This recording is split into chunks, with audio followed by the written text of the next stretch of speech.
بسم اللہ الرحمن الرحیم ان اللہ وملائکتہ یصلون علی النبی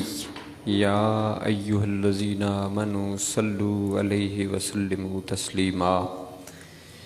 اللہم صلی علی سیدنا و مولانا محمد وعلی آل سیدنا و مولانا محمد وبارک وسلم وصلی علیہ قال اللہ تبارک و تعالی فی القرآن المجید والفرقان الحمید وما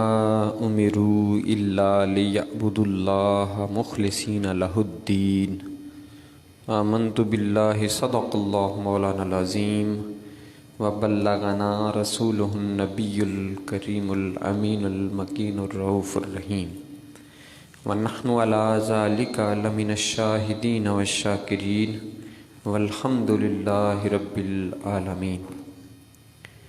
اللہ رب العزت کی حمد و ثنا اور اللہ کے پیارے محبوب حضور آقا نامدار مدنی تاجدار حضور سرور کائنات روح کائنات جان کائنات اور ایمان کے مرکز و محور نبی آخر زمان احمد مجتبیٰ محمد مصطفیٰ صلی اللہ علیہ وآلہ وسلم پر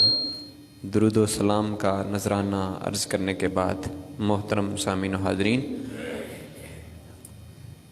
اللہ رب العزت نے اپنے پاک کلام میں ارشاد فرمایا وما امروا الا لیعبدوا اللہ، اور ان لوگوں کو تو یہی حکم ہوا کہ اللہ کی بندگی کریں، مخلصین لہ الدین، نرے اسی پر عقیدہ رکھتے ہوئے، اخلاص رکھتے ہوئے، مخلص ہوتے ہوئے، صرف اور صرف اللہ ہی کی خاطر اللہ کی بندگی کریں۔ اس آیت مبارکہ کی روشنی میں آج کی جو ہماری گفتگو ہے وہ اخلاص، خلوص نیت، اس کی اعمال کے اندر کیا امپورٹنس ہے، اہمیت ہے، اور ہمیں نیت کی جو اصلاح ہے وہ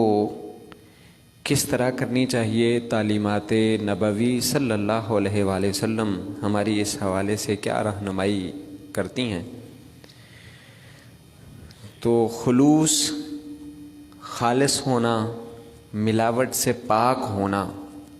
جس طرح ہم اپنی استعمال ہونے والی یا استعمال میں لانے والی چیزوں کے اندر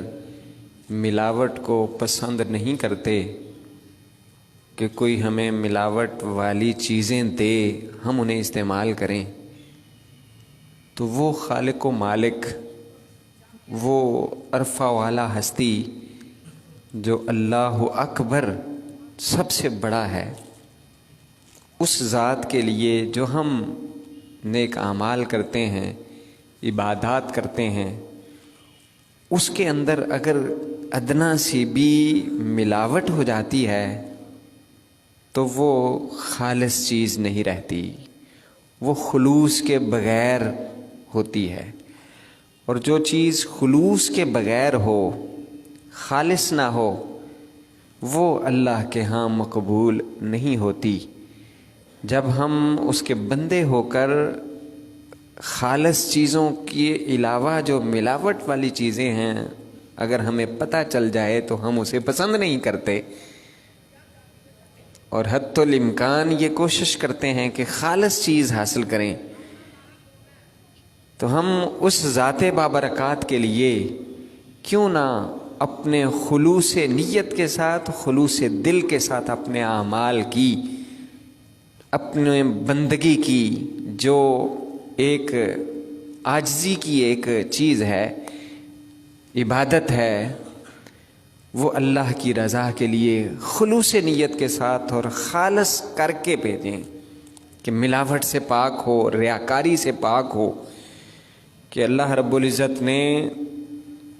ایک اور مقام پر ارشاد فرمایا ہے کہ ویل للمصلین الذین هم عن صلاتهم ساہون الذین هم یراؤون ویمنعون الماعون، کہ ان نمازیوں کے لیے ہلاکت ہے، بربادی ہے کہ جو اپنی نمازوں کے بارے میں غافل ہوتے ہیں اور وہ ریاکاری کرتے ہیں۔ یراؤون، وہ ریاکاری سے کام لیتے ہیں، ریاکاری کا مظاہرہ کرتے ہیں۔ وَيَمْنَعُونَ الْمَاعُونَ، اور عام معمول کی برتنے کی چیزیں بھی وہ ایک دوسرے کو شیئر نہیں کرتے، نہیں دیتے۔ تو گویا اللہ رب العزت کی ذات بابرکات میں اسی وجہ سے اس کی بارگاہ میں اللہ کے پیارے نبی صلی اللہ علیہ وآلہ وسلم نے ارشاد فرمایا کہ نیت المؤمن خیر من عملہ، کہ مومن کی جو نیت ہے وہ اس کے عمل سے بہتر ہے۔ کہ نبی پاک صلی اللہ علیہ وآلہ وسلم نے فرمایا کہ نیت المؤمن خیر من عملہ وعمل المنافق خیر من نیتہ، اور منافق کا جو عمل ہے اس کی نیت سے بہتر ہوتا ہے، کیونکہ اس کا مقصد ہی دکھاوا ہوتا ہے۔ نیت تو اس کا ارادہ، نیت یہ ہوتی ہے کہ لوگ دیکھیں، چنانچہ اس کی نیت امپورٹنٹ نہیں ہوتی ہے، اس کا فائدے میں اس کا عمل ہوتا ہے کہ اس کا ظاہری فائدہ اسے حاصل ہو جاتا ہے۔ لیکن مومن کی ہمیشہ نیت کہ جس کے اوپر مدار ہوتا ہے، کیا آقا دو جہاں صلی اللہ علیہ وسلم نے فرمایا انما الاعمال بالنیات، کہ اعمال کا دار و مدار نیتوں پر ہے۔ نیت اگر خالص ہے، اس کے اندر کھوٹ نہیں ہے، ملاوٹ نہیں ہے، دکھاوا نہیں ہے، اور کسی اور چیز کو حاصل کرنے کی لالچ اور حرص نہیں ہے، تو وہی عند اللہ مقبول ہے، اور اس کے اندر ہی پھر اللہ رب العزت برکت بھی عطا فرماتا ہے، اور اسی کو قبول بھی فرماتا ہے۔ طاقت اور قوت اسی صورت کے اندر ملتی ہے، اللہ کی مدد اور نصرت بھی اسی صورت میں حاصل ہوتی ہے کہ جب بندہ خالصتاً اللہ کی رضا کے لیے کام کرنے والا ہو۔ امام غزالی رحمۃ اللہ علیہ نے ایک واقعہ نقل کیا ہے کہ یہ بنی اسرائیل کی قوم کا ایک واقعہ ہے کہ وہ بہت ہی عبادت گزار بندہ تھا اور اللہ کی بندگی کرتا رہتا تھا۔ کسی نے اسے آ کر بتایا کہ فلاں جگہ کے اوپر ایک درخت ہے اور لوگ اس کے آ کر پوجا پاٹ کرنا شروع ہو گئے ہیں، اس کی عبادت کرتے ہیں، تو اگر اس درخت کو نہ کاٹا گیا تو لوگ تو شرک اور بت پرستی میں اور آگے بڑھتے چلے جائیں گے۔ اس حوالے سے کچھ کریں۔ اسے اللہ کی وحدانیت کے اوپر یقین تھا اور اللہ تعالیٰ کا برگزیدہ تھا، عبادت گزار تھا، خلوص نیت کے ساتھ بھرپور تھا۔ کلہاڑا ہاتھ میں لیا، جوش میں غصے میں آ کر نکلا کہ آج میں اس درخت کو کاٹے بغیر واپس نہیں آؤں گا، کاٹ کے رکھ دوں گا تاکہ شرک کا کلا کما ہو جائے، خاتمہ ہو جائے۔ جب وہ رستے میں ابھی جا رہا تھا، شیطان جو ہے وہ اس کے سامنے آ کر کھڑا ہو گیا، پوچھا کس چیز کا ارادہ ہے، انسانی شکل میں آ کر اس سے مکالمہ کرنے لگا۔ کہا کہ میں اس درخت کو کاٹنے کے لیے ارادے کے ساتھ جا رہا ہوں، لوگ شرک میں مبتلا ہو رہے ہیں۔ اس نے کہا تمہیں کیا مسئلہ ہے، تم اپنی عبادت کرو، بندگی کرو، اگر لوگ تو کاٹ بھی دے گا تو لوگ دوسرا درخت اگا لیں گے، اس کی پیروی کرنا شروع کر دیں گے، اس کی عبادت کرنے میں لگ جائیں گے، تمہیں کیا مسئلہ ہے، تم گھر میں بیٹھو آرام سے۔ کہنے لگا نہیں، میرا اس وقت گھر میں بیٹھنا بنتا نہیں ہے کہ ایک طرف اللہ کے حکم کی عدولی ہو رہی ہو، شرک ہو رہا ہو، بت پرستی ہو رہی ہو، اور میں گھر میں آرام سے چین سے سکون سے بیٹھ جاؤں، نہیں، میں تو اسے کاٹے بغیر پیچھے نہیں ہٹوں گا۔ اس نے پھر پینترا بدلا، کہا کہ پھر دلائل دیے، باتیں کی، لیکن وہ نہیں مانا، حتیٰ کہ تیسرا حملہ اس طرح سے کیا کہ تم مفلوق الحال ہو، تمہاری مالی جو حیثیت ہے وہ اتنی کبھی نہیں ہے، ایسا کرو میرے ساتھ ایک سودا کرو، میں تمہیں روزانہ 3 درہم دیا کروں گا، اس کے بدلے تم یہ ارادہ ترک کر دو، جب بھی صبح ہوگی تمہیں 3 درہم جو ہے وہ مل جایا کریں گے، لہذا تم یہ کاٹنے والا ارادہ جو ہے اس سے باز آ جاؤ، اور جب تم خوشحال ہو جاؤ گے اس سے تم پیسوں کے ساتھ نیکی کے دیگر اعمال کر سکتے ہو۔ یہ تو ایک درخت کو کاٹنا ہے نا، ایک کو درخت کو کاٹ دیا، ایک نیکی مل جائے گی، اس سے تم اپنے رشتہ داروں کے لیے حسن سلوک کے طور پر اپنے مال سے سخاوت کر سکتے ہو، کئی نیکیاں حاصل کر سکتے ہو۔ اس کی بات میں، اس کی عقل میں یہ بات آ گئی اور اس نے کہا چلیں ٹھیک ہے، بات پکی ہو گئی۔ چند دن تک یہ معاملہ چلتا رہا، اسے روزانہ 3 درہم ملتے رہے، پیسے ملتے رہے، وہ خرچ کرتا رہا، یہاں تک کہ ایک وقت آیا جب اس بات کو بھول گیا تو اچانک اس نے وہ پیسے بند کر دیے۔ جب پیسے آنا بند ہوئے، 1 دن انتظار کیا، 2 دن انتظار کیا، پھر اسے یاد آیا کہ یہ پیسے مجھے کیوں ملتے تھے، یہاں تک کہ وہ بھول گیا تھا۔ جب اسے یاد آیا کہ میں تو وہ درخت کاٹنے کے لیے نکلا تھا، اس کے بدلے میں یہ مجھے ملے تھے، پھر غصے سے کلہاڑا، ہاتھ میں پکڑا، پھر نکلا، اور راستے میں وہی شیطان جو ہے وہ سامنے آیا۔ کہا کدھر کا ارادہ ہے؟ کہا میں آج وہ درخت کاٹنے کے لیے جا رہا ہوں۔ پھر وہی مکالمہ ہوا، پھر وہی باتیں ہوئیں، اور پہلے جب اس کی جو بات چیت ہوئی تھی اس کے ساتھ اس کی کشتی بھی ہوئی تھی، وہ میں بھول گیا بتانا کہ جب اس نوجوان نے اس کے ساتھ لڑائی کرنا شروع کی تو اسے گرا دیا شیطان کو، اور اس کے سینے پر بیٹھ گیا، اور اس صورت میں اس نے کہا کہ میرے ساتھ یہ سودا کرو۔ لیکن جب یہ دوسری دفعہ نکلا تو اپنی بات کے اوپر ڈٹا رہا، حتیٰ کہ ان کی آپس میں لڑائی ہوئی، تو اب بجائے اس کے کہ یہ ہیوی اور غالب آ جاتا، شیطان اس کے سینے کے اوپر آ کر بیٹھ گیا۔ بڑا پریشان ہوا، کہا کہ یہ کیا ماجرا ہوا، پہلے میں نے تمہیں گرا دیا تھا، اب کیا ہوا؟ اس نے کہا پہلے تو خالصتاً اللہ کی رضا کے لیے نکلا ہوا تھا، اب تو پیسوں کی خاطر نکلا ہے، تمہاری نیت کے اندر، خلوص کے اندر وہ کمی آ گئی ہے جس کی وجہ سے تمہیں یہ طاقت اب اللہ کی طرف سے نہیں ملی۔ تو یاد رکھیں، جب تک بندہ رضائے الہی کے لیے کوئی کام کرتا ہے، اس سے سبق اور درس یہ نکالا امام غزالی رحمۃ اللہ علیہ نے کہ جب تک بندہ خالصتاً اپنی نیت کو خالص کرتے ہوئے اللہ کی رضا کے لیے کام کرتا ہے، اللہ رب العزت کی مدد بھی، نصرت اور شامل حال ہو جاتی ہے، اور اللہ رب العزت اس کے اندر برکت عطا فرما دیتا ہے۔ لیکن جب ملاوٹ آ گئی، نیت کے اندر کھوٹ آ گیا، تو پھر وہ طاقت اور قوت بھی نہیں رہتی، اور وہ بہادری بھی نہیں رہتی، اور اللہ کی مدد بھی ختم ہو جاتی ہے۔ اس لیے اللہ کی بارگاہ کے اندر فخلصو، اس کے لیے خلوص نیت جو ہے یہ پیدا کی جائے، اور اس کے ذریعے سے اپنے اعمال کی اصلاح کی جائے، کہ ہم اپنی زندگی کا ہر لمحہ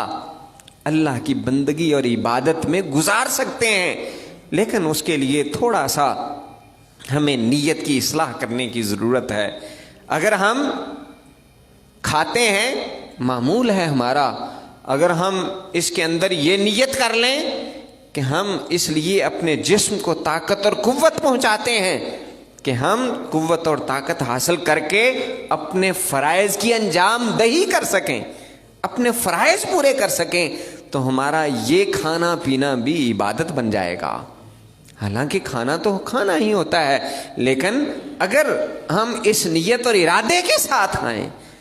وہ نہیں کہ جس طرح سے کہا جاتا ہے کہ کچھ لوگ زندہ اس لیے ہیں تاکہ کھا سکیں، اور کچھ لوگ کھاتے اس لیے ہیں کہ زندہ رہ سکیں۔ ہمارا مقصد زندہ رہنا، اور زندہ بھی اس مقصد کے لیے کہ زندگی آمد برائے بندگی، زندگی بے بندگی شرمندگی۔ ہم اگر اس نیت سے کھاتے پیتے ہیں کہ ہم اللہ کی بندگی، اپنے اللہ کے حکم کے مطابق اپنے فرائض کو ادا کر سکیں، تو ہمارا کھانا پینا بھی عبادت ہے۔ اور اگر ہم آرام کرتے ہیں، سوتے ہیں، اپنے فرائض کی انجام دہی کے لیے اس نیت اور ارادے کے ساتھ کہ ہم صبح اٹھ کر اپنے فرائض، اللہ تعالیٰ کی بندگی، اپنے کام کاج صحیح طور پر سر انجام دے سکیں، تو وہ سونا بھی عبادت کے اندر شمار ہو جاتا ہے۔ تو گویا ہم اپنا اٹھنا بیٹھنا، کھانا پینا، سونا جاگنا، بلکہ ہر عمل، اپنا کاروبار، تجارت، الغرض ہر کام کو ہم اللہ کی بندگی کے اندر گزار سکتے ہیں کہ رجال لا تلہیہم تجارت ولا بیع عن ذکر اللہ، اللہ کے وہ بندے بھی ہوتے ہیں کہ جنہیں تجارت اور کاروبار اللہ کے ذکر سے روکتے نہیں ہیں، یعنی وہ کاروبار کر رہے ہوتے ہیں، تجارت کر رہے ہوتے ہیں، لین دین کر رہے ہوتے ہیں، معاملات کے اندر ہوتے ہیں، لیکن وہ اللہ کے ذکر سے غافل نہیں ہوتے۔ گویا ان کا تجارت کرنا بھی، ان کا کاروبار کرنا بھی، ان کا بظاہر دنیاوی اعمال کے اندر مصروف ہونا بھی وہ عبادت اور بندگی کے اندر شمار ہو رہا ہوتا ہے۔ کیوں کہ ان کی نیت جو ہے کہ انما الاعمال بالنیات، نیتوں کے اوپر سارے کے سارے اعمال کا دار و مدار ہے۔ چنانچہ اچھے اچھے اعمال بھی، حتیٰ کہ اللہ کی راہ میں شہادت حاصل کر لینا بھی، یہ اگر خالص نیت کے ساتھ نہیں ہے تو یہ بھی جہنم میں جانے کا باعث بن جائے گا۔ صحیح مسلم کی حدیث کی روشنی میں وہ سخی کہ جس نے سخاوت اس غرض سے کی کہ دنیا کے اندر اس کا نام پیدا ہو، اللہ کی رضا اور نیت خالص نہ تھی، جہنم کے اندر بھیج دیا جائے گا۔ اور وہ